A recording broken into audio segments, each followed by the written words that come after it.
Hare Krishna. Can you hear my voice? Am I audible? Okay, let's start. Namo Vishnu Padaya Krishna Preshthaya Bhutale Srimate Bhakti Vedanta Swaminati Namine. Namaste Saraswati Deve Gauravani Pracharine Nirvishesha Shunyavadi Paschatya Deshatarine. Jai Shri Krishna Chaitanya Prabhu Nityananda Shadvata Gadadhara Shiva Sadi Gaura Bhakta Vrinda. Hare Krishna, Hare Krishna, Krishna Krishna, Hare Hare. Hare Rama, Hare Rama, Rama Rama, Hare Hare. Hare Krishna. Thank you all very much for joining today's session. We have been discussing from the second chapter of the fifth canto of Srimad Bhagavatam. The chapter is titled as King Agnidra and his sons. So, King Agnidra, as we know, is the son of Priyavrat Maharaj, the eldest son of Priyavrat Maharaj. So, he was handed over the reins of Jambudvip. And his story is what we are going to primarily discuss in this particular chapter. So, interesting, and one might be wondering how come such a chapter is there in Srimad Bhagavatam. We will discuss on this theme also.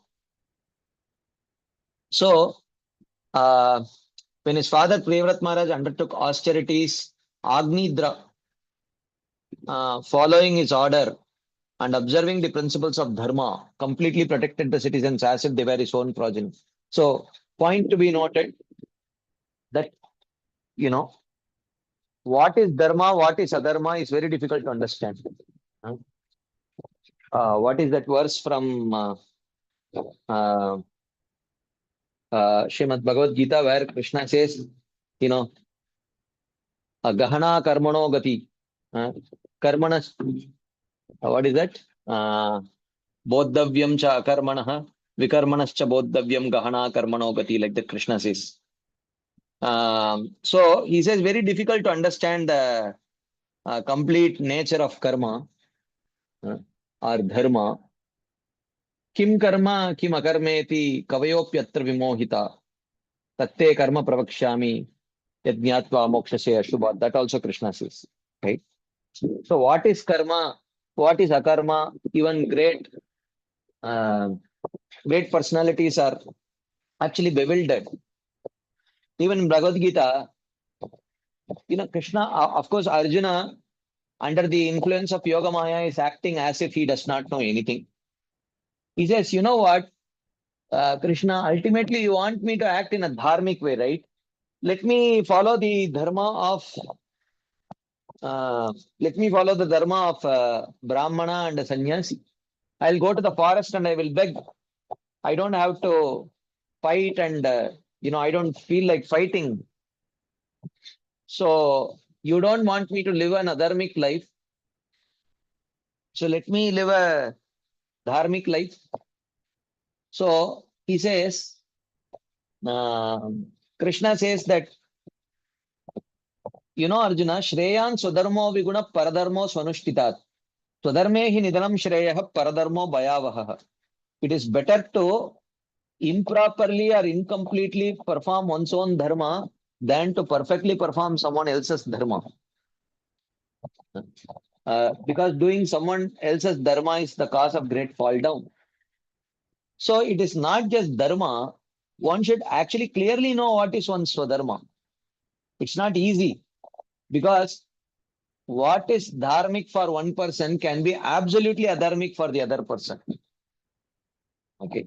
So the principles of karma or the dharma shastras, as Prabhupada gives in the Manusmriti, are very, very complicated. It's not easy. It's not very straightforward. I mean, we should feel very fortunate that Srila Prabhupada has given us the path of bhakti. Shravanam Kirtanam Vishnu Smaranam Pada Sevanam Archanam Vandanam Dasyam Sakyam Atma Nivedanam. Okay. Iti Pumsar Pita Vishnu or Bhaktische Navalakshana. Kriyeta Bhagavati Adda Tanmanye Adita Uttamam. So this path is very straightforward, very easy. The path of dharma is not at all easy. Sometimes people think that, Prabhu, in this bhakti, there is a lot of problem with aparada and all these things, Prabhu, very complicated. Better to follow karma yoga only. I mean, you think karma yoga is easy? And you think just because you are asked to practice karma yoga, you are allowed to perform offenses? The offenses will have the same detrimental effect on the path of karma also. It's not that just because we go into the path of karma, we are exempted from aparadas. It's not that aparadas are detrimental only on the path of bhakti. They are more detrimental on the path of karma because at least on the path of bhakti, whatever aparadas that we may commit, there is some positive bhakti that we do to offset at least some effect of that aparada. But in karma, what do we do? Nothing, right? So therefore, the path of karma is not easy. Oftentimes people think, Arey, bhakti is very complicated. Better I do karma yoga only.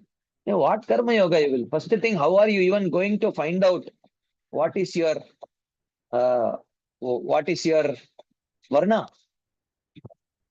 And what if, and most of these, and if you have come to this conclusion when you are already 20, 25 years old, it is very likely that none of these samskaras have been done for you. Uh, uh, uh, it is very likely that none of the proper varna samskaras are done for you. So, anyways, you are not, you are already a Dvija Bandhu, even if you are, even if you decide that I want to perfectly follow Karma Yoga, if you want to perfectly follow Karma Yoga, your parents must have already decided it. And they must have done all the samskaras. It is not just there in your hands. It is not like bhakti. In bhakti, somehow you receive the seed of bhakti and you decide from any point, yes, from now on I want to practice bhakti. From that point on, you can start practicing bhakti and perfect bhakti. In karma yoga, from that point on, from any point on, you decide, I want to follow karma yoga from today. Do you think it is possible? Sorry, it's not there in your hands. Your parents must have thought about it. And your parents must have performed samskaras. The moment they don't do any of those samskaras, you are already a Dvija Bandhu. You are already a Dvija Bandhu. You are no longer qualified.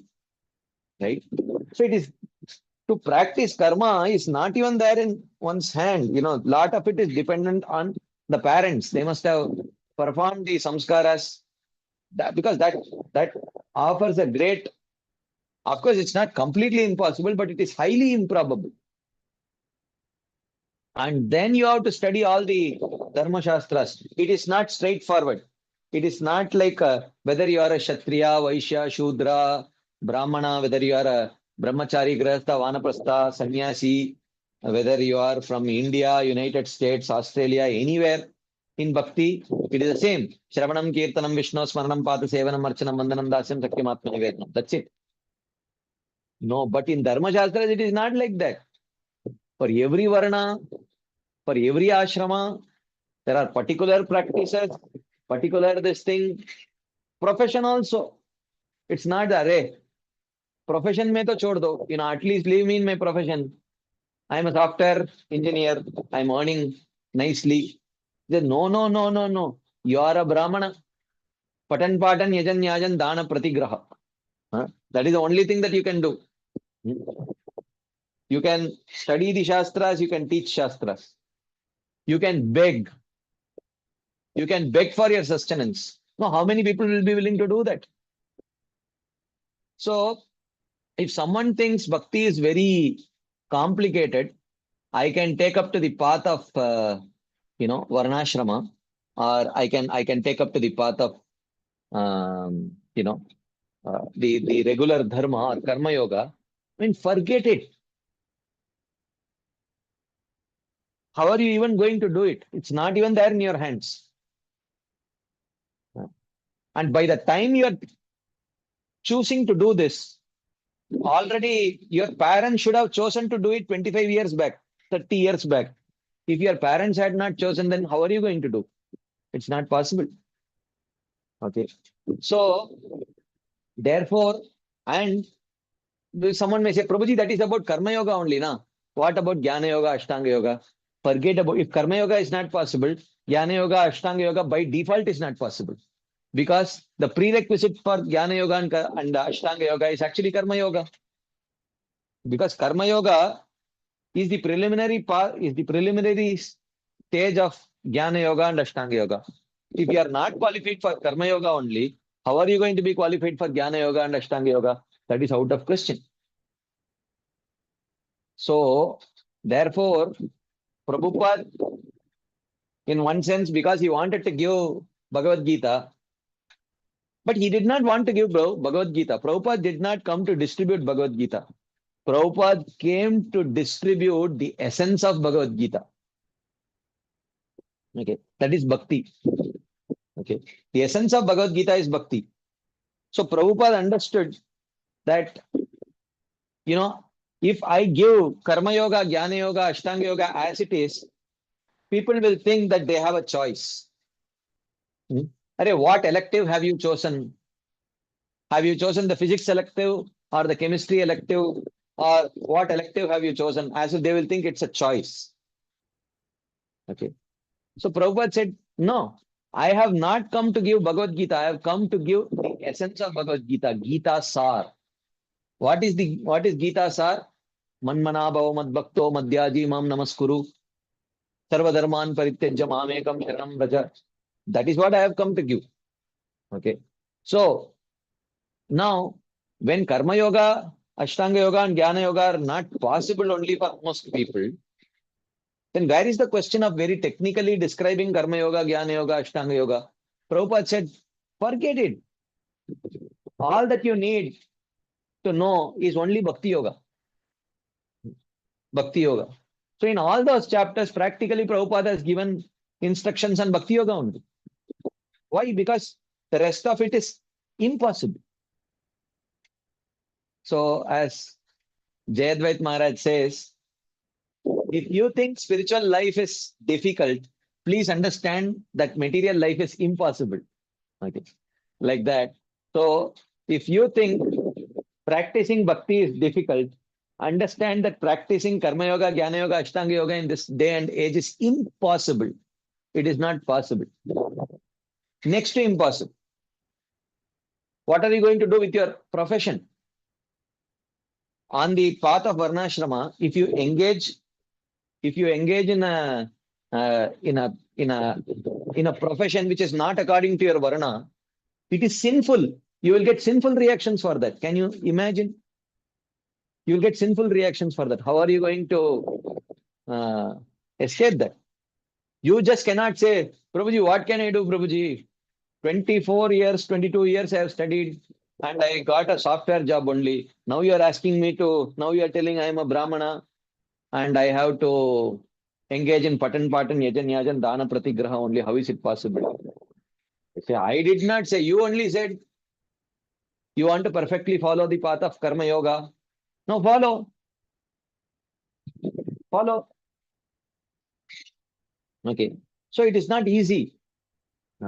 So what is dharma for one is completely adharmic for the other. That is the principle of Karma Yoga. And there is, on top of that, there are some apatkalin paristhithis, emergency situations. In emergency situations, also then it becomes all the more complicated. In the seventh canto, the last 5 chapters, this is described. Under emergency circumstances, what are the activities what are the professions that a Brahmana can do? What are the professions that he cannot do even under emergency situations? And similarly for Kshatriya, Brahmana, Kshatriya, Shudra, and Vaishya, under normal circumstances, what professions are acceptable for them? Under emergency situations, what they can do? Even under emergency situations, what they cannot do? All those things are described in detail. And they are not even described in detail, actually. They are very briefly touched upon. If you go to the Dharma Shastras like Manusmriti and all that, they are described in great detail. They are described in great detail. It's not easy. It is not. It is certainly not easy. It is a complex thing. So here, we may wonder, this Agnidra is acting in a very adharmic way. No. That is why Shukadeva Goswami is telling, look, first thing, you don't bother yourself with knowing all the Dharma Shastras. Now I am telling you one thing only you remember, that he was a very dharmic king. So whatever, so why is he making this mention here? He is making this mention only to communicate to the audience that whatever I am going to narrate about Agnidra, don't perceive him as a person who is acting adharmically. It is within the scope of his dharma only, as defined by the Dharma Shastras. It is within the scope of his dharma only. That is what he is telling. So um, he says that once desiring sons, this Agnidra, he took some items of worship and went to the valley of a mountain to worship Brahmaji. And that valley was the place where the wives of the Devatas used to come and play. So Brahmaji, when he received the worship of Agnidra, Brahmaji understood the desire of Agnidra, and also understanding that he is, he has to create progeny, because he is like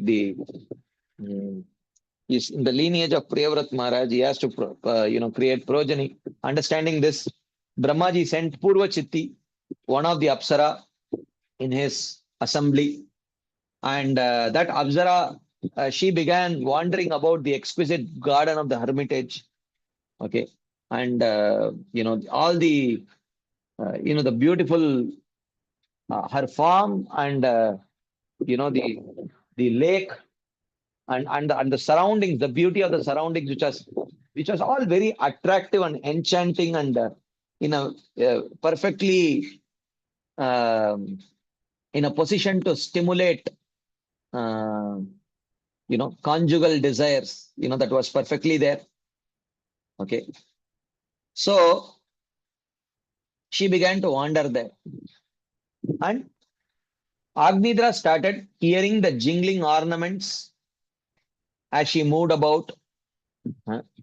And he opened his eyes, which were only half closed, because of his samadhi, and he saw, which means he was not deep into samadhi.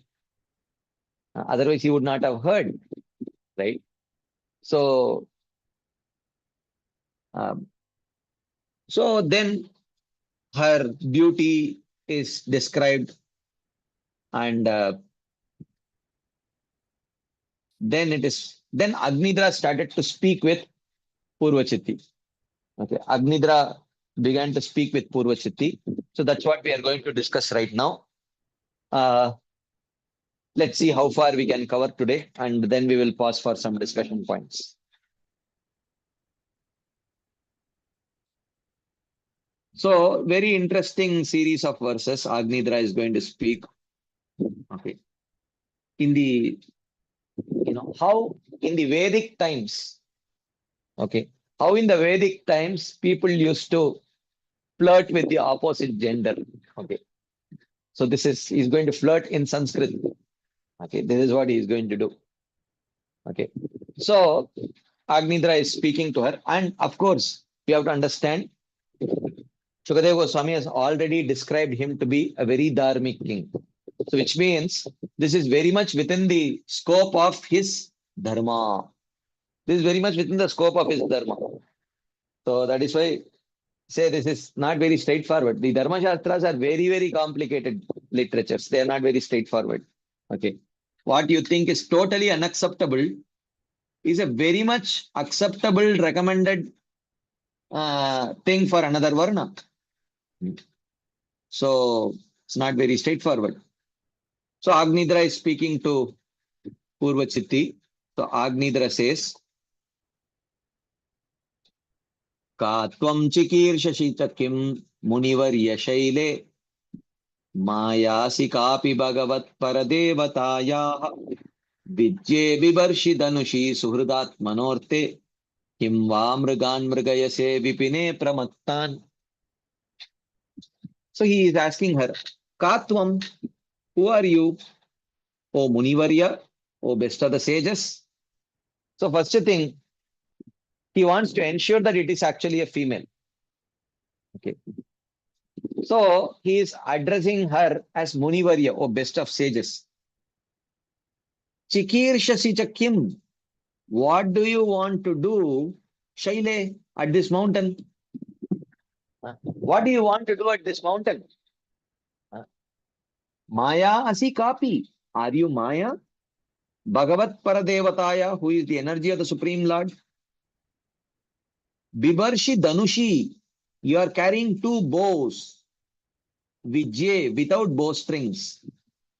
I see that you are carrying two bows, which are her two eyebrows, very likely, without bowstrings. Oh, Suhridatmanaha. Oh, friend. Kimarte. What use are they? What are you going to use those two bows for? Kimva Mrigayase. Kimva Mrigayase Pramattan Mrigan Vipine. Are you hunting inattentive animals in the forest? Like that, he is asking. Okay. He is just trying to strike a conversation. He is just trying to strike a conversation. Okay. So whether, I don't know whether it is, was it, uh, I'm not very sure if it is Agnidra here, or was it Puranjana there? They are mentioned as Anunayana Kovidaha. I think Anunayana Kovidaha. I'm not very sure if it is here. Let me check, where it comes. Anunayana Kovidaha means very expert in that kind of conjugal talks. Anunayana. Oh no. Oh no. Kovidaha.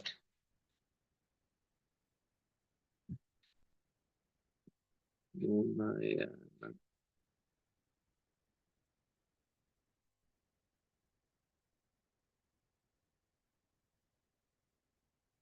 Let me check. Okay, it is somehow not there. Somewhere it is there. I am not able to recollect exactly. Anyways, so he's telling, who are you, O best of sages? What do you want to do at this mountain? Are you Maya, the energy of Supreme Lord? I see that you are carrying two bows without bowstrings. Oh friend, what use are they? Are you hunting inattentive animals in the forest? Like that. So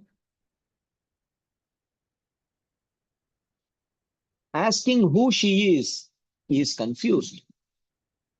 He indicates that he does not know the difference between a man and a woman since he has been practicing austerity since childhood. Okay.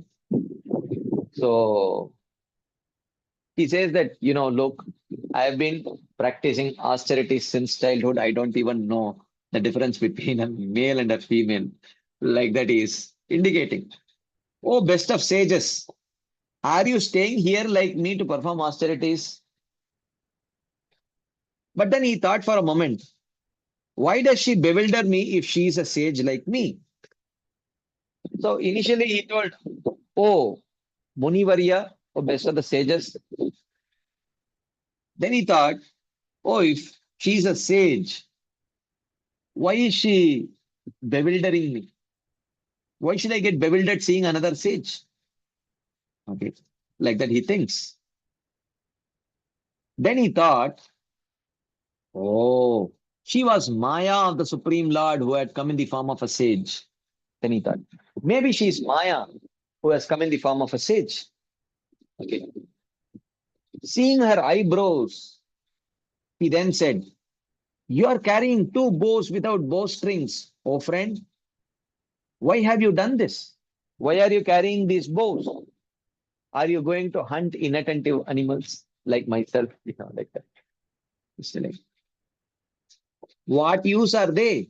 Are you hunting inattentive animals in the forest? The deeper meaning of this is that he himself is like an animal which she is hunting.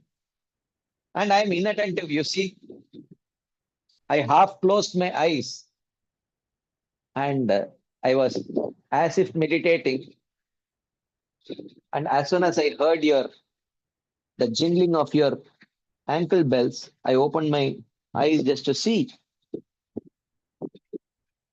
So, are you carrying these two bows, which are your eyebrows, without any strings, just to hunt inattentive animals like myself?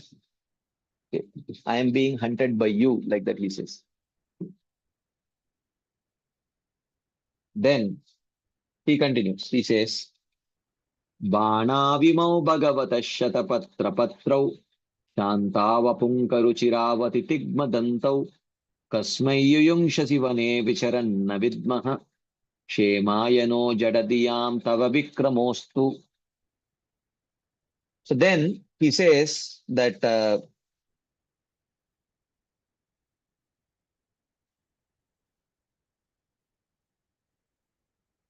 he says Bhagavataha imau shantav banav. You have two languid arrows. Shatapatra patrau with lotus petal feathers. Apunka with no shafts. Atitigma dantau with very sharp arrowheads. He says you have two languid arrows with lotus petal feathers with no shafts and very sharp arrowheads. Na vidmaha kasmai yuyungshasi vane vicharan. I do not know whom you will shoot in this forest. Tava vikramaha nahakshemaya astu. May your prowess be auspicious for me. Jadadiyam, who have no intelligence, he says. Then he says, look, I see that you have these two bows, and I also see that you have two languid arrows with lotus petal feathers, with no shafts, and very sharp arrowheads. I do not know whom you will shoot in this forest. May your, but whomever you shoot, may your prowess, whatever prowess you have, may it turn out to be auspicious for me. I have no intelligence, but may it be auspicious for me. Like that. So he says, on seeing her glance, he speaks. You have two arrows with lotus petal feathers, languid because of coquetry, without shafts and with very beautiful sharp arrowheads. So the arrows are her glance. Sorry. Yeah, the arrows are her glance. The bow is the eyebrows. Two, so two arrows, two uh, and two bows. What is coquetry and what is languid? Can someone find out? What is languid? Languid means mellow, gentle. Is it like that? And coquetry is what? Does it have anything to do with conjugal prowess or something like that? What is languid? What is coquetry? Can someone find out?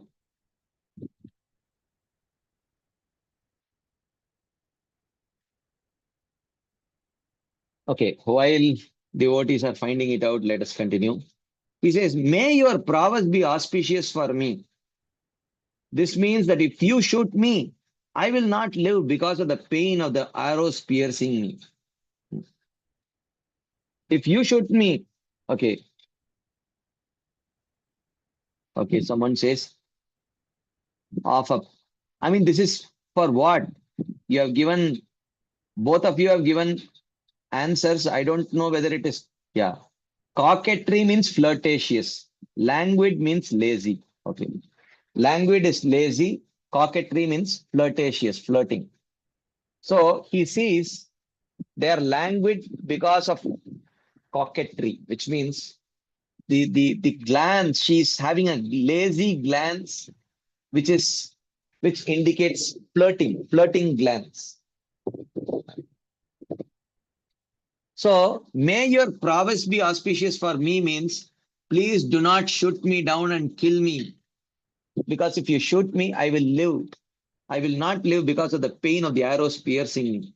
Like that he is speaking. Then he says, Shishya ime bhagavata parita patanti gayanti samasarahasya majasramisham yushmat शिखा विलुलिता सुमनो विवृष्टिः सर्वे भजन्ति ऋषिगणा इव वेदशाखाः इमे शिष्याः भगवतः परितः. These disciples surrounding you, patanti gayanti, they are reciting and singing. Isham, the powerful. Sa rahasyam, confidential. Sama, samaveda. Ajasram, constantly. Oh, these disciples surrounding you are constantly singing the samaveda, the confidential samaveda. So who are the disciples? Who are the disciples who are surrounding Purva Chitti, who are chanting the Samaveda? Anyone knows? Who are these disciples? Yeah, the bees. Yeah. The bees are surrounding Purva Chitti. He's telling, oh, their buzzing sounds like Samaveda to me. Who are these disciples who are surrounding you, who are chanting the Samaveda? Like that he's telling. And then he says, Rishigana Vedashakaha iva sarve bhajanti sumanaha abhivrishtihi yushmat shika vilurjaha, he says. Rishigana Vedashikaha iva. Just as the sages serve the branches of the Vedas, the different sages serve the different branches of the Vedas. In the same way, he says, Sarve, all these disciples of yours, Bhajanti, they are serving Sumanaha Abhivrishtihi, all the flowers, Yushmat Shika Vilulita, which are falling from your hair. Okay. The bees buzzing is compared to chanting of the Samaveda. Samaveda chanting is very musically beautiful. Okay. Samaveda of the four Vedas is very music oriented. Okay. So the buzzing of the bees is compared to the chanting of the Samaveda, and the bees trying to serve the various flowers which are falling from the hair of Purva Chitti, he is comparing them to, just as the various sages serve the various branches of the Vedas, similarly, these disciples of yours, the bumblebees or the honeybees, are serving various flowers which are falling from your hair. Like that he says. Seeing the bees surrounding her out of greed for her fragrance, he speaks. The bees are compared to disciples. Then he says, Vacham param charana panjara tittirinam brahman arupa mukaram shrinavama tubhyam labda kadamba ruchiranka vitanka bimbe yasyamalata paridih pachaval kalam te. He says, O Brahman, O Brahmana, Shrinavama Vacham Param. I hear the loud sounds, Arupa Titrinam, of invisible partridges, Tubhyam Charana Panjara, which are engaged in your ankles. O sage, O Brahmana, I am hearing the sounds of some invisible titri birds, which are invisible, but they are coming from your ankle region.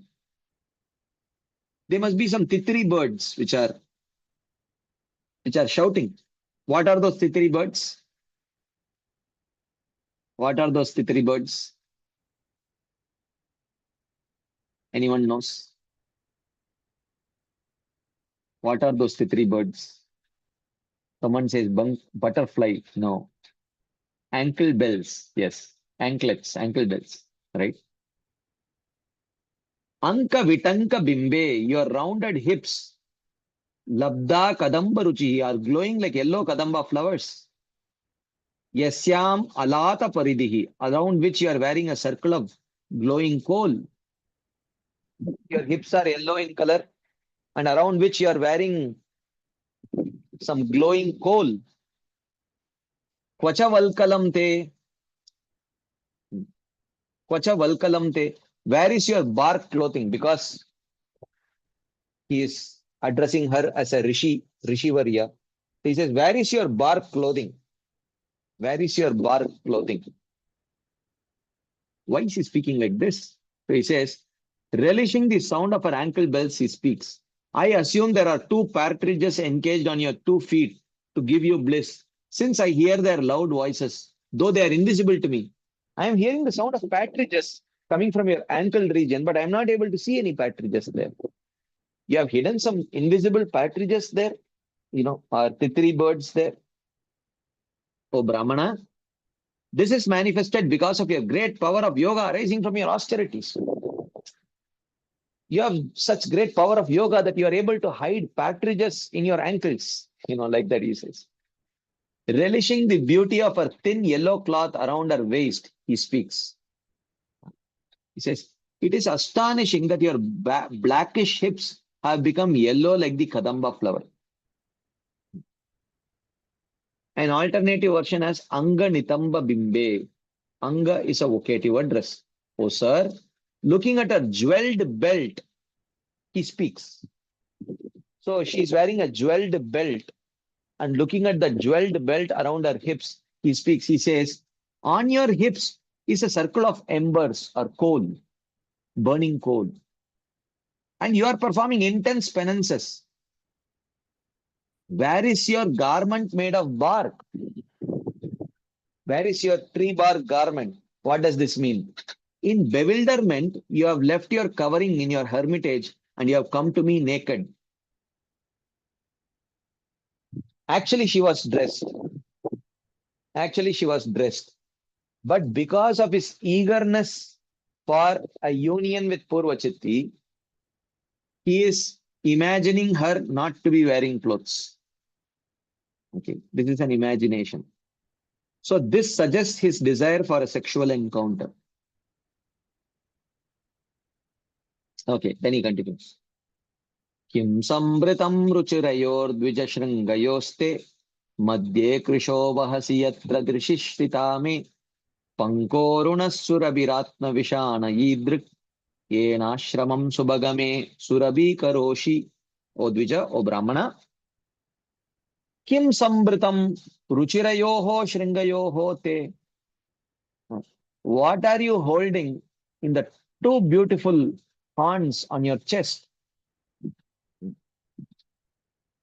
Madhye krishah. You are very thin at the waist. Vahasi, and with very difficulty, great difficulty, you are carrying them. He is addressing her breasts. Okay. So he says, what is it that you are carrying on your chest? With two beautiful horns. Your waist seems to be very thin and it is struggling to carry that weight. Drishihi Shritame, I am seeing that. O Subhaga, O fortunate one. Idrig Atma Vishana, on the two horns. Surabhihi Arunaha Pankaha, there is a fragrant red mud, which is her kumkum. Yena me ashramam Surabhi Karoshi, which is perfuming my hermitage. So he's telling that, there is some red mud applied to, your chest. And it is so fragrant, it is making my ashram very, very fragrant. Seeing her breast, he speaks, O Brahmana, what valuable jewels are within those two horns which you cover up on seeing me? Though you are a Brahmana, you are carrying two horns on your chest, and within them you are holding some attractive object, since you are carrying them with difficulty, though you are very thin at the waist. You are struggling to carry, but you are carrying. You are a Brahmana, you should not be accumulating wealth. What is it that you are hiding from me? My seeing is the proof. Drive away my doubt by uncovering those horns and showing me what you are hiding. If you permit me, then I will uncover them, since I am your friend. Since I am doing austerities, I do not need those things. Don't worry. I am interested only in doing austerities. So I don't have a need for those jewels. I only want to see them. Okay, like that. So he says, her breasts were like horns because they were raised up. Seeing the kumkum on her breast, he speaks. On your two horns, you have some mud, fragrant and red from some lake. I also want to put this mud on my chest, which means he wants to embrace her like that. Lokam pradarshaya suhrittamataavakam me.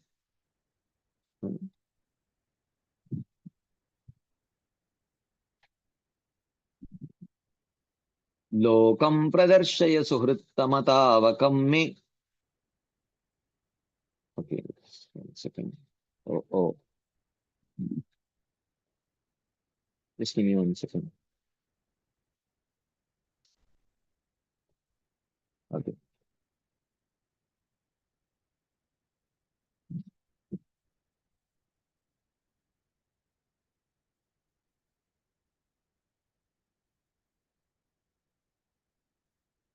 Okay, some problem with my PPT. Just give me 1 second.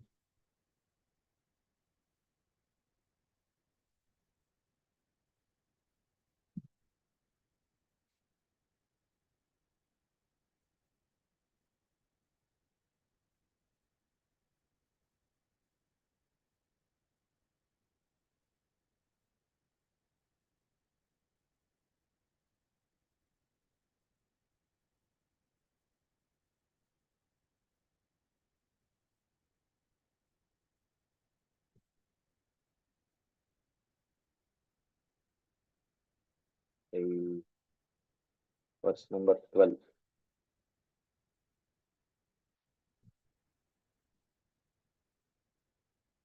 Okay, so he continues.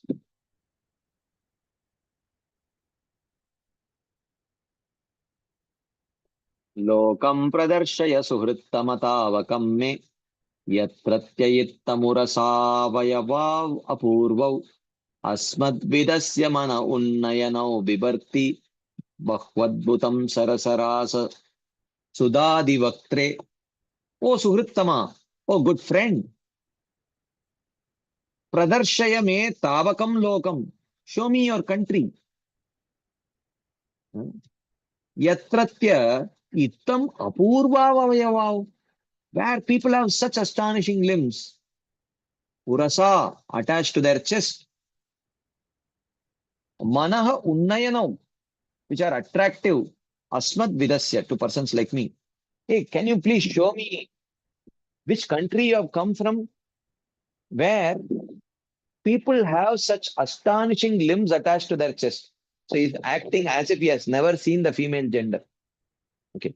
Which country you have come from? So he's acting as if he is like Risheshringa, who was so protected and, protected by his father Vibhandaka. You know, he created a forest in which even animals, there were only male animals only. There were no female animals, no procreation. That kind of forest he created to raise his son in such a way that even female animals will not enter. So he does not know the opposite gender only.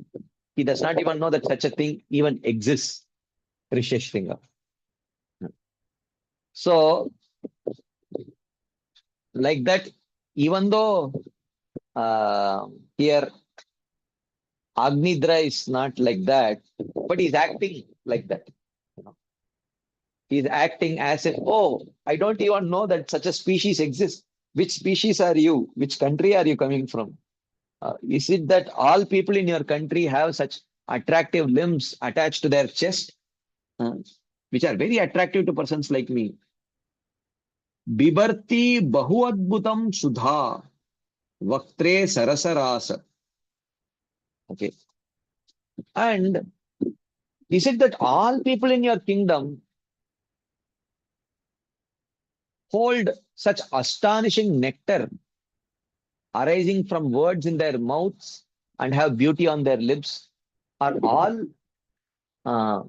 do all people in your country have speak such sweet words, nectarian words, and have such beautiful lips? He says, if you say that in your place men have similar horns on their chest, I will go there and perform penance to get such horns. Oh, best of friends, Out of friendship, show me that place. But these are not horns. In answer, he says that the person of that place carries two astonishing limbs on his chest, which attract the minds of persons like me. An alternative version has Mama Unnayanaihi. This means with great attractive features for the mind. The person of your country also carries something very astonishing in his mouth, nectar from sweet words and the beauty of the lips.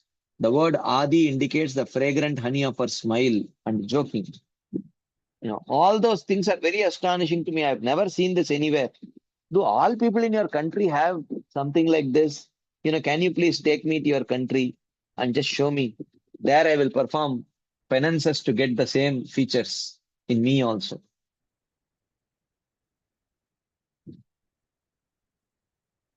Then he continues.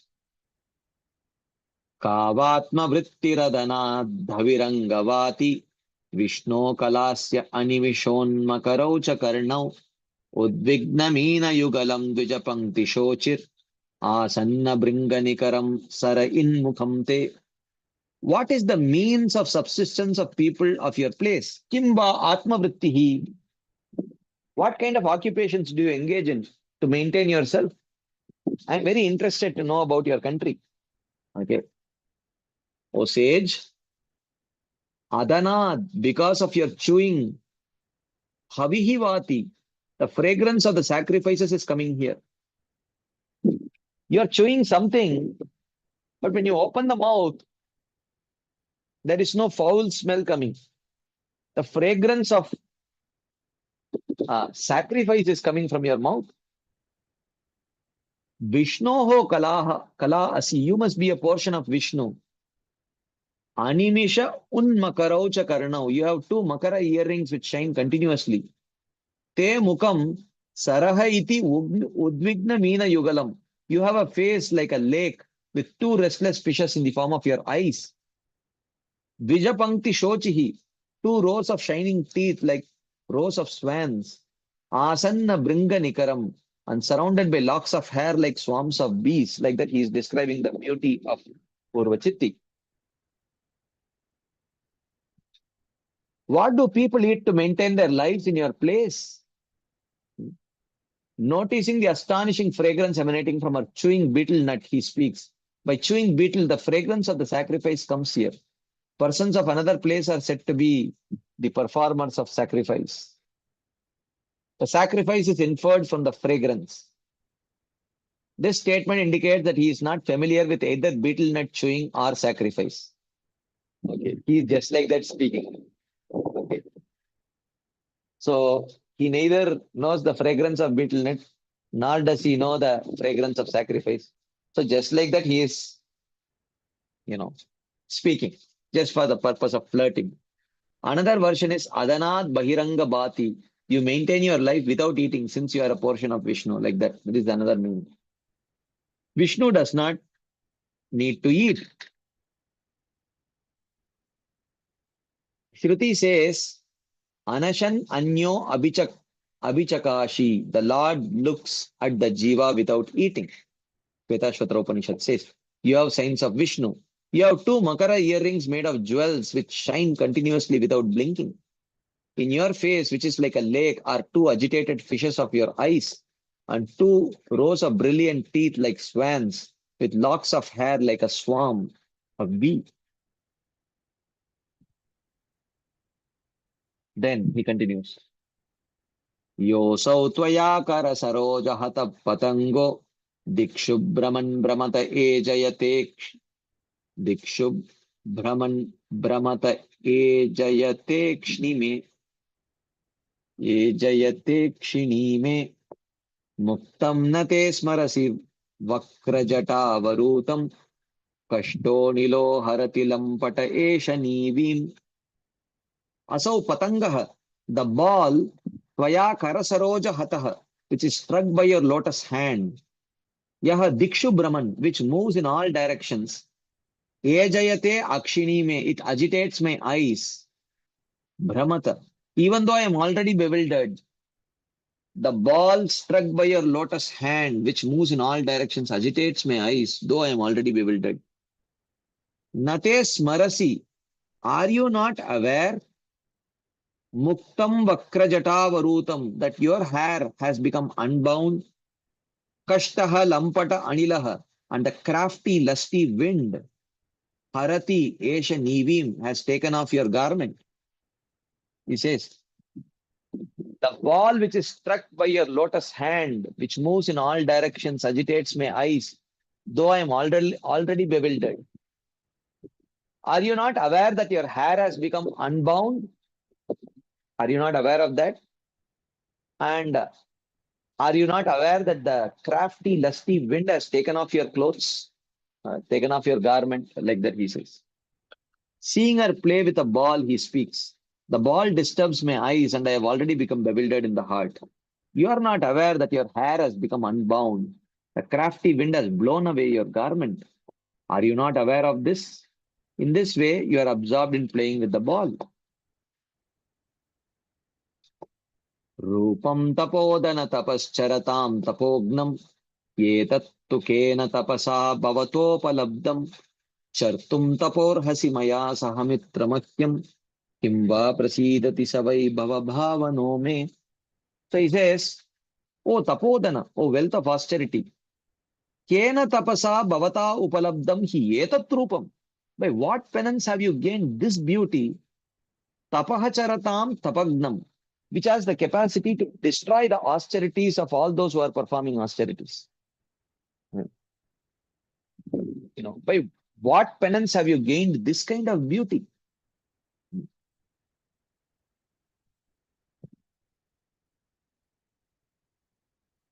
So, Maya saha tapaha chartum arhasi. You should join me in performing austerities. Mahyam, to make me happy.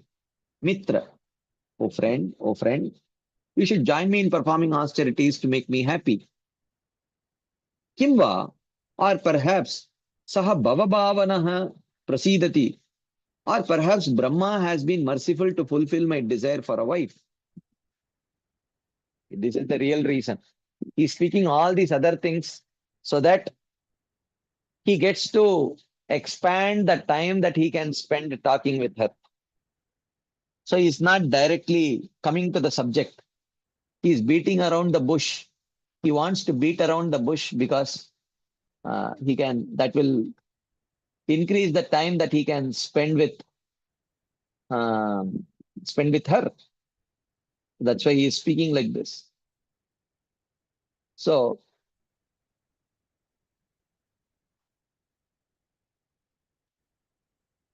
he says, perhaps you have been sent to join me in performing austerities. Oh, wealth of austerity, you have gained to a high degree something which destroys others' austerities. You should join me in performing austerities to make me happy. Is Brahma pleased to fulfill my desire?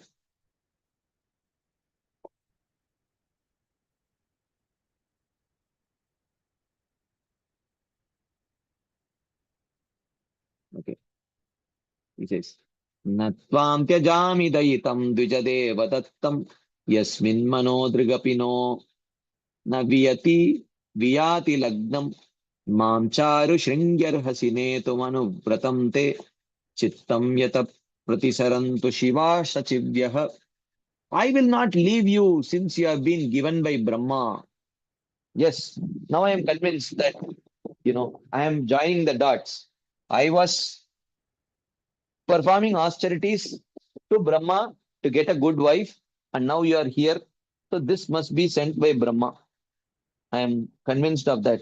And because this you have been sent by Brahma to answer my prayers, so therefore I will not leave you. My mind and eyes cannot leave you. O woman with beautiful raised breasts, you should lead me wherever you want. May your favorable friends follow me. If you want, take your friends also. No problem. But take me wherever you go. Okay, like that he says. He fears that she will say, what is the benefit for me in obeying you? I am going now. She may say that. So he speaks, I will not give you up since you are given by Brahma. My mind and eyes do not leave you. O person with beautiful horns, woman with raised breasts, Addressing her in the feminine indicates that his attempt to conceal his feelings has been destroyed by his lust. So he was trying to address her as if she is a male. Oh, I don't know females, like that he is trying to act. But in trying to do that, he is not successful. His lust overcomes him and he starts addressing her in feminine gender, you know, unknowingly. Okay. You should take me wherever you like. May your favorable friends follow me. Like that he speaks. Then, iti lalana anunayati visharado gramya vaidagdaya paribhashaya tam vibudavadum vibudamatir abhisabhajayamasa. Iti lalana anunayati visharadaha. Okay. I thought anunayana kovidaha. It's lalana anunayati visharadaha. Being expert at entreating women, Agnidra, who had the intelligence of a devata, vibudamatihi. So he had the intelligence of a devata. That's why he could entreat an apsara. That's why he is addressed here as vibudamatihi. Tam vibudavadum abhisabhajayamasa. He worshipped this devata woman. Worshipping the woman means, pleasing her by conjugal words like that. Gramya Vaidagdaya Paribhashaya. How did he worship her? With words filled with the expertise of a materialist. His words had the cleverness of a materialist. So, like yesterday, no, day before yesterday, I was in, I was purchasing vegetables.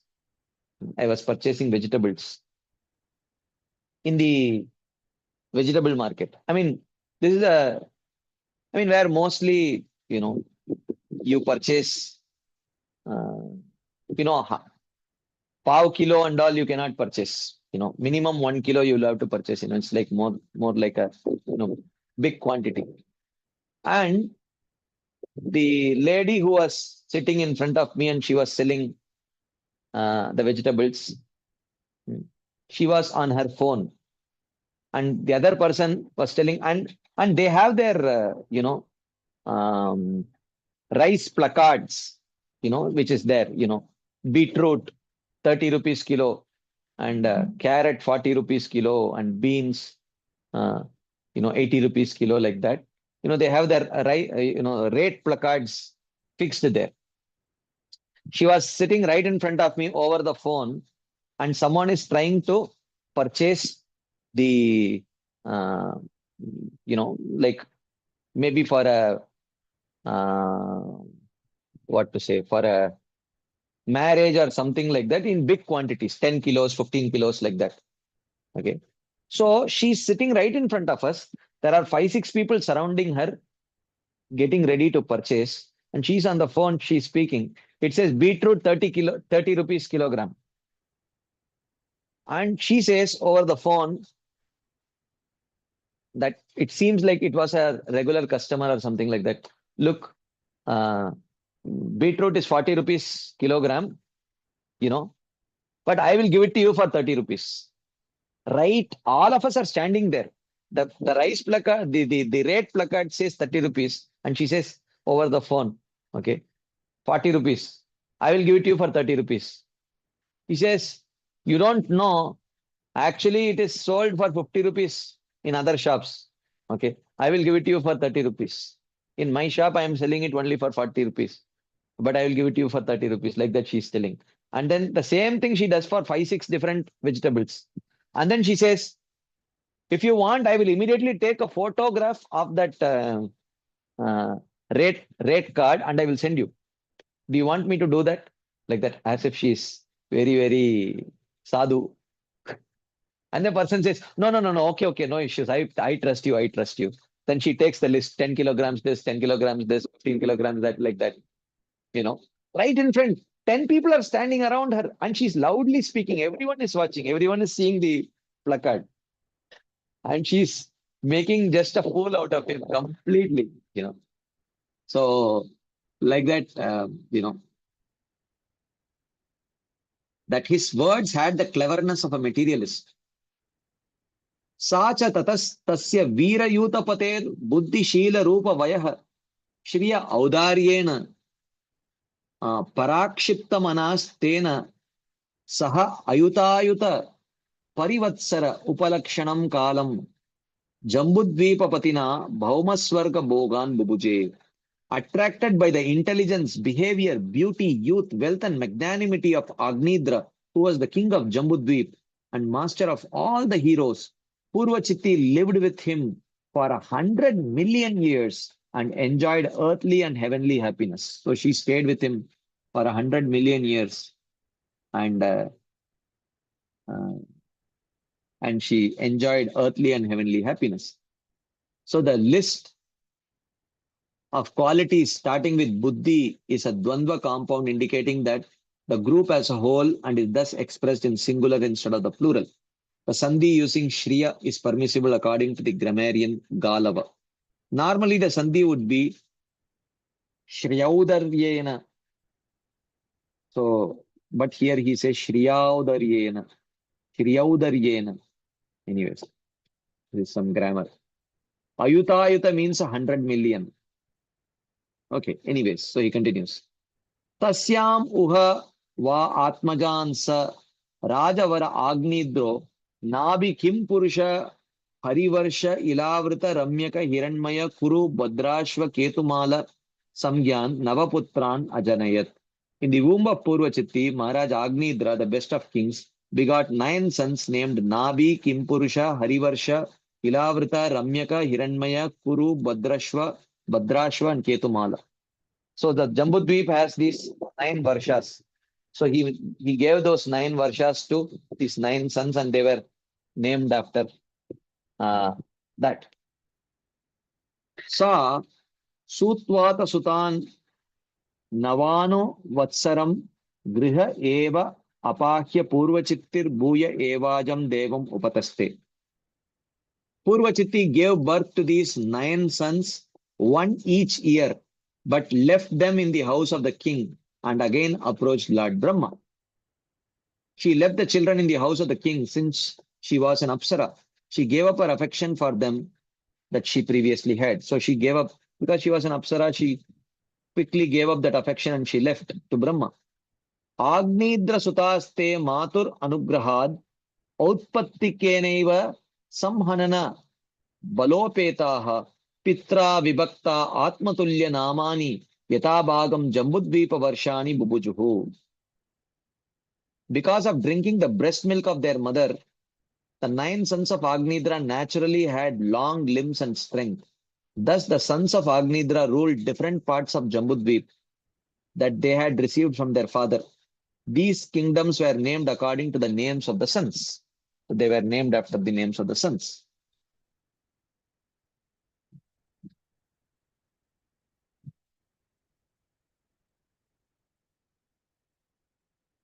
Because of drinking milk directly from her breast, the sons had naturally long limbs. They ruled separate kingdoms. Agnidro Rajatriptaha Kamanam Apsarasam Eva Anudinam Adimanyamanas Tasyaha Salokatam Shrutibir Avarunda Yatra Pitaro Madayante. By actions in accordance with the Vedic injunctions, King Agnidra, always thinking of her with great desire, was promoted to the same planet as his celestial wife, where the Pitrus live in great delight. So he went to the heavenly planet because he desired her association. He went there. He thought of her with great desire.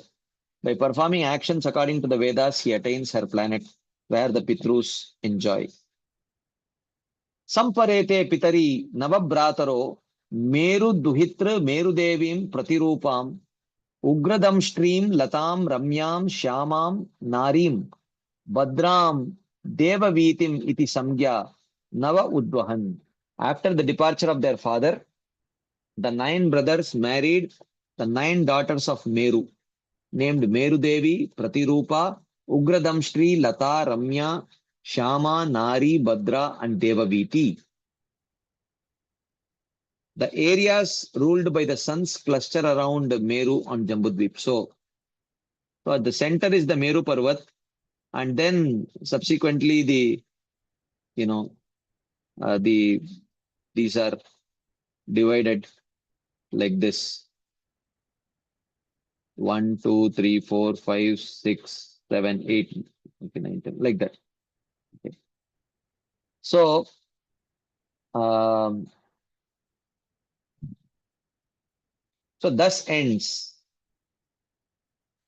the commentary on the second chapter of the fifth canto of the Bhagavatam for the pleasure of the devotees in accordance with the previous acharyas. Okay, I took some 6-7 minutes extra, but we still have about 22-23 minutes for some questions and discussions. If there are any quick discussion points, comments, questions, we will take it right now. There is something in the chat box. Let's take them first, and then we will take verbal questions. Okay.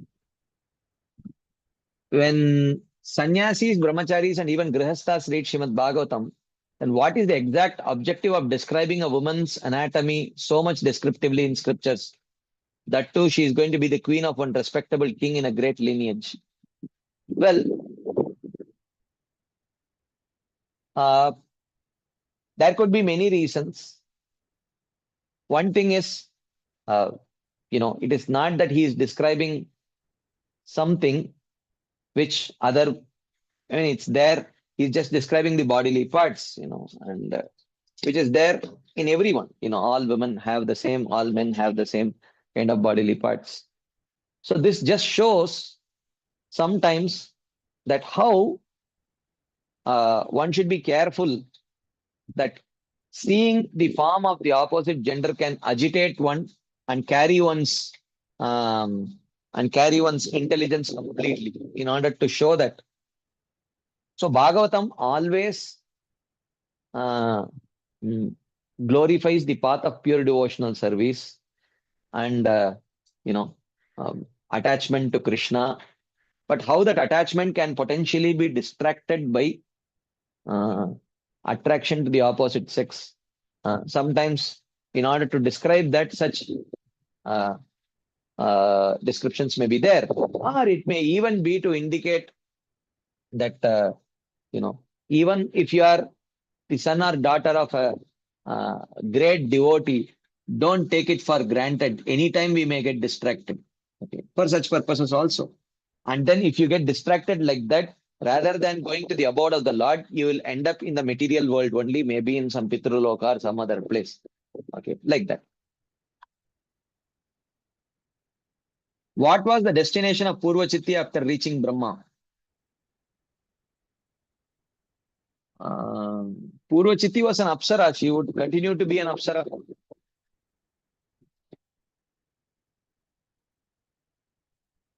Why Lord Brahma sent an Apsara instead of getting married to a daughter of a king or someone? Well, maybe because these personalities were very uh, great personalities. So he wanted many very powerful rulers and kings because these were not ordinary persons. They had to rule, a huge varshas. They're not ordinary small countries or small states like that. So they had to be very, very powerful people. So therefore, probably Brahmaji chose an Apsara to marry. Why Agnidra was thinking of Purvachitti always? Because he was very attracted to her. So he was thinking of her always because he was very attached to her. It is very natural. Okay. Yes. Sham Sundaranand Prabhu. Pranam Prabhuji. Dandar Prabhu.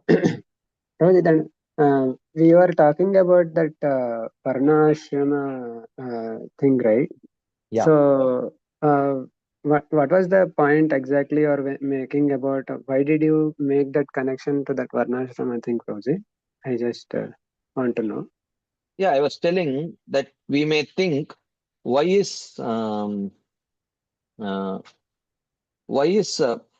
it is mentioned here that Agnidra was a very dharmic person, and still, such kind of descriptions are there about his flirting with Purvachitti.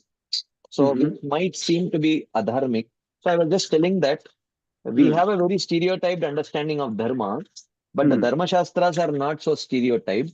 There are many, many details where, something could be dharmic for some people, but adharmic for other people. It is not a very stereotyped thing. In order to communicate that, I had described about Varnashram.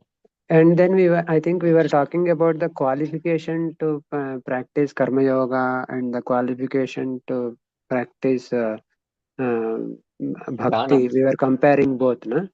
Yeah, So yeah, bhakti anyone can practice, and to become a to practice karma yoga, it has to start from the samskaras. yeah. Like so, I just was so what is the difference between that karma yoga? Mm, Sorry, that karma yoga which necessitates the samskaras from the parents itself, mhm, and what is that samskaras which we are? I mean, when we are talking about our in our ISKCON movement now, we are also mhm, talking about samskaras, and Prabhupada also talked about implementing Varnashrama.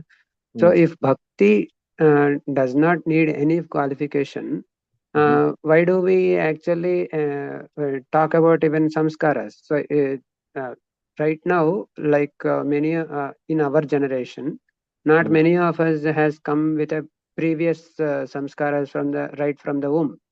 mhm, Now, everywhere, all over ISKCON, the emphasis is going on samskaras, which is in a good uh, direction, right?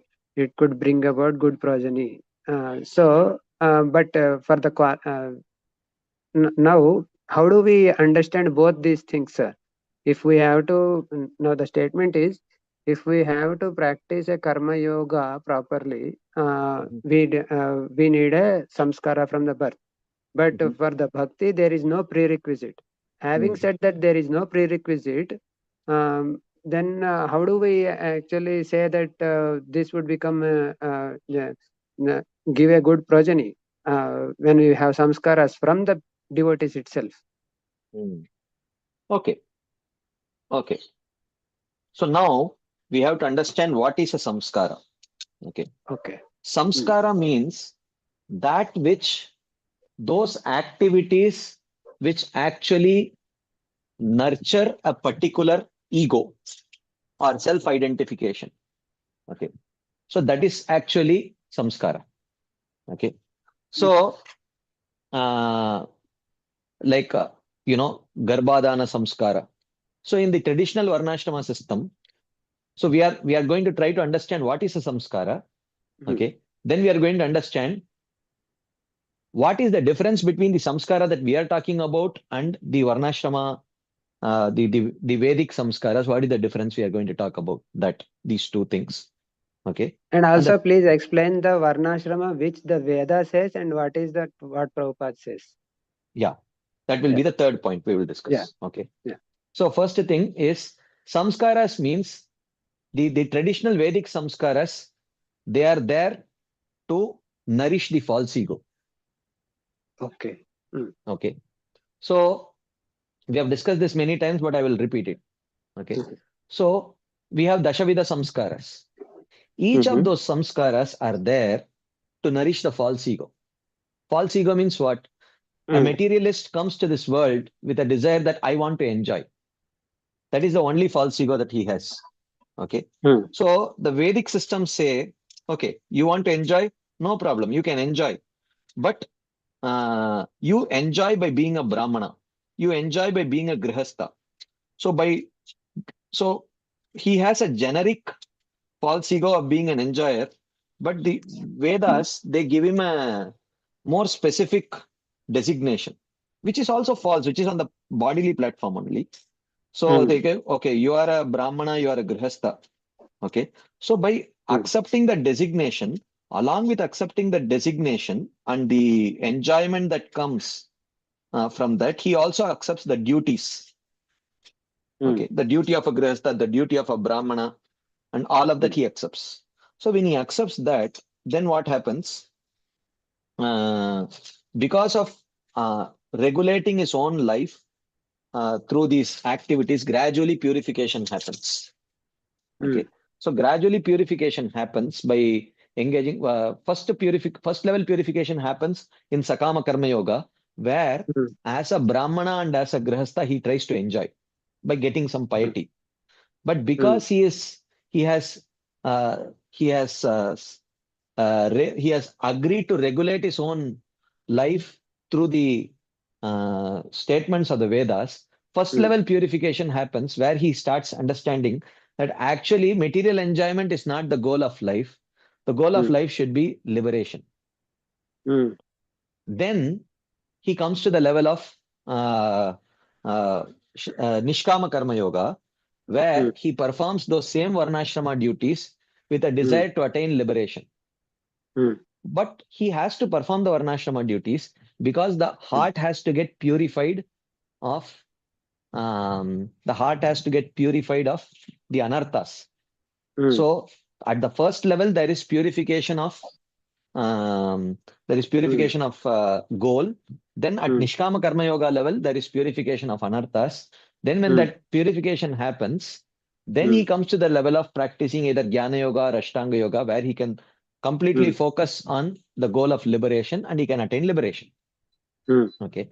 So in these samskaras are what? These samskaras are particular events which actually keep reminding him of his identity as a Brahmana and a Grihastha, so that he becomes very clearly attached to the duties which come from that. So when he does that, then what happens?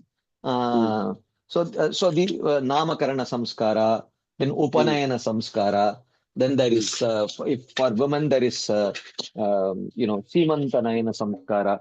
All those samskaras are where whenever you do those samskaras, many people come and there is a lot of people, witnessing it, blessing you and all that.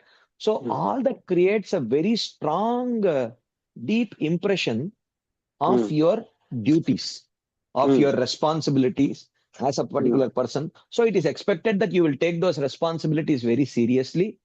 And then by taking that responsibilities very seriously, the first level purification of the goal, then the second level purification of the anarthas will happen. And gradually you will come to the level of Jnana Yoga and Ashtanga Yoga and attain your goal of liberation.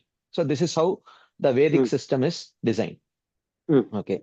So now, if you see in Bhakti, so when we talk about samskaras in Bhakti, we don't want to we don't have these kind of samskaras because these samskaras need not, will only kind of, what to say, reinforce the false ego.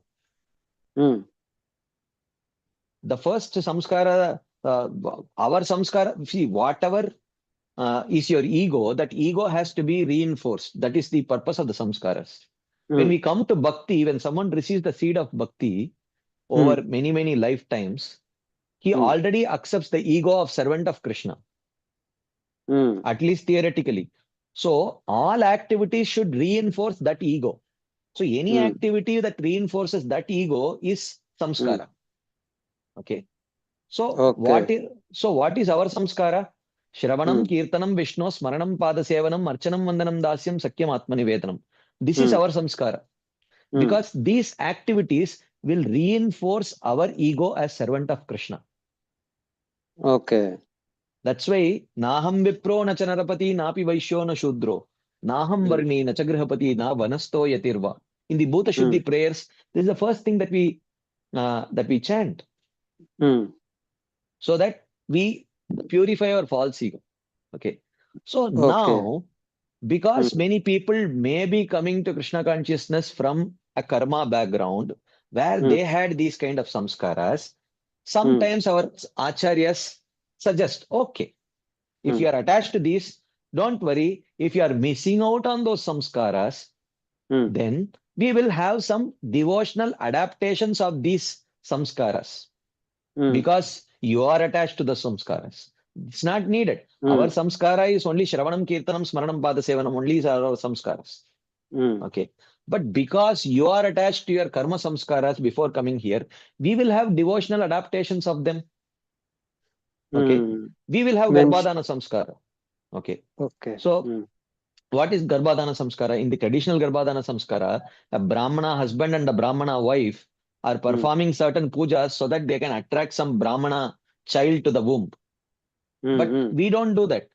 For us, Mm. we chant the holy names or Mm. whatever spiritual activity so that whichever child Krishna is providing Mm. uh, to take care of, let Mm. that child actually get some proper devotional vibrations and impressions. That's all.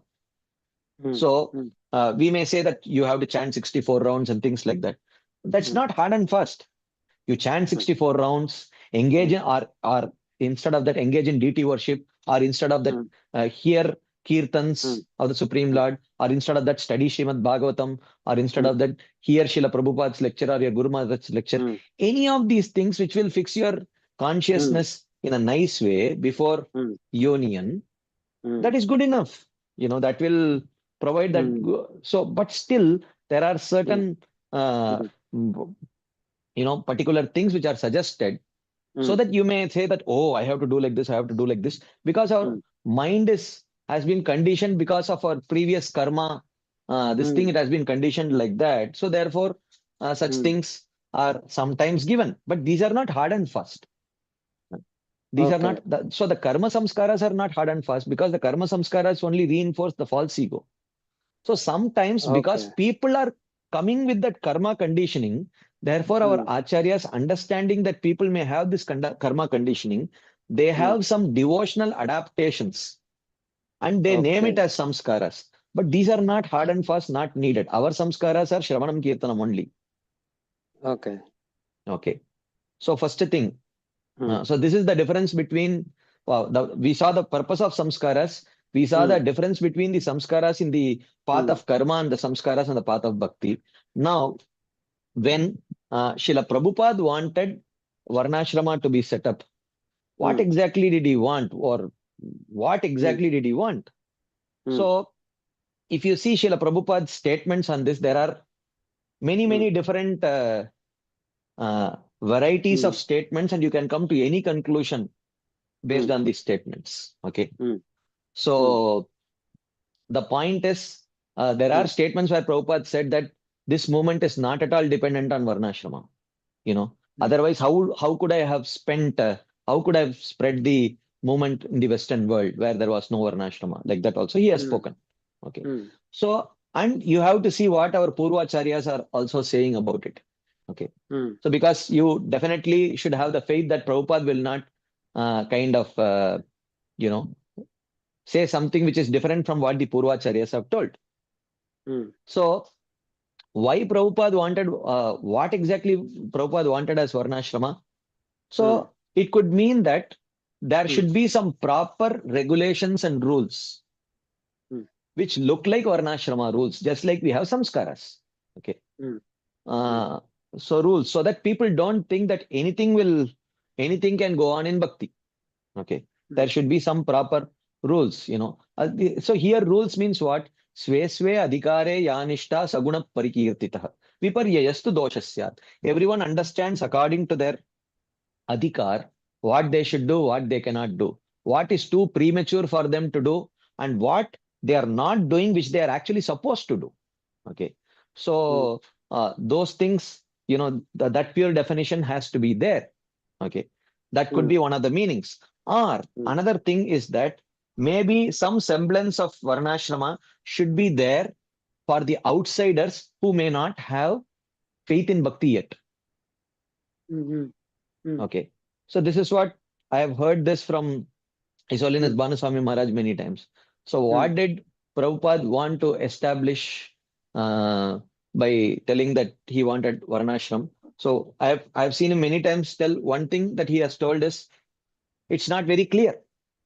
It's not Mm. very clear. He said he wanted, but if Mm. you have to come to a conclusion which is in line with the teachings of our acharyas, what he Mm. could have meant, it is not Mm. very clear. That is one thing that I have heard from him Mm. oftentimes.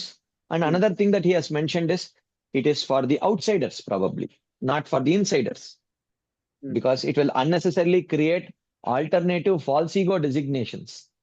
Okay. When everyone is striving for the true ego. Okay.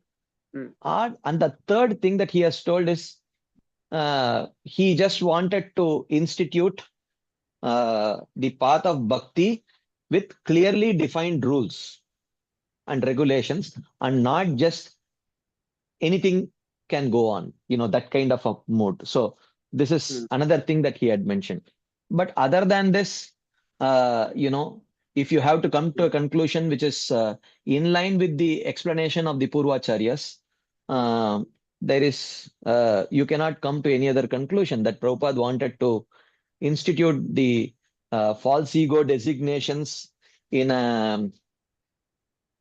the movement, which is striving to give the true ego designation to all the living entities.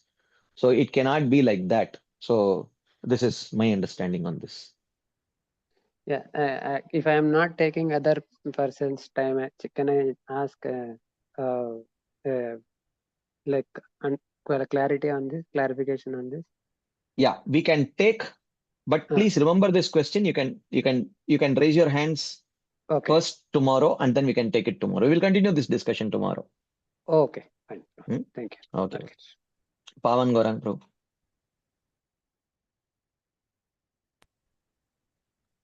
Hare Krishna Prabhuji.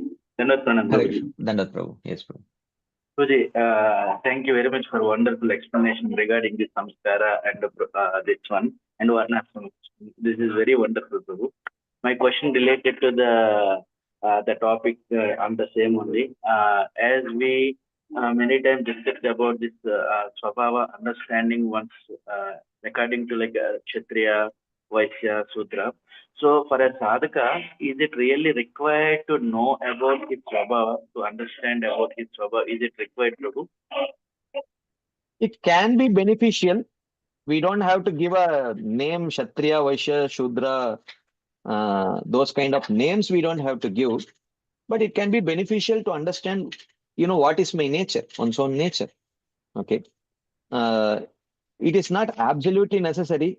One need not enter into a research project by trying to really do some hardcore research on, what is my nature or what is my swabhava. That is not needed.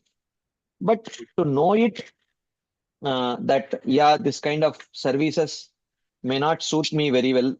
These kind of services may suit me very well. So, some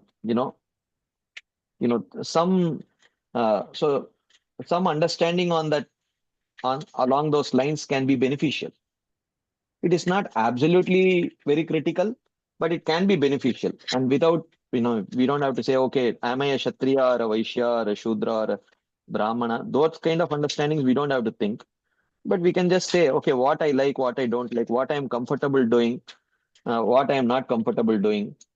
What kind of services give me a lot of anxiety, and what kind of services I eagerly look forward to doing, and I do it quite well also. So that understanding is favorable, but for that one need not become like too completely, oh, I have to really know whether I'm a Kshatriya or a Vaishya or a Shudra, not like that.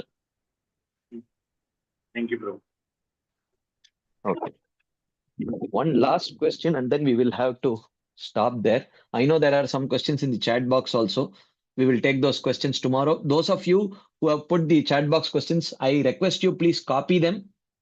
And because we have already crossed the time, Sita Komal Mataji will take your question also tomorrow.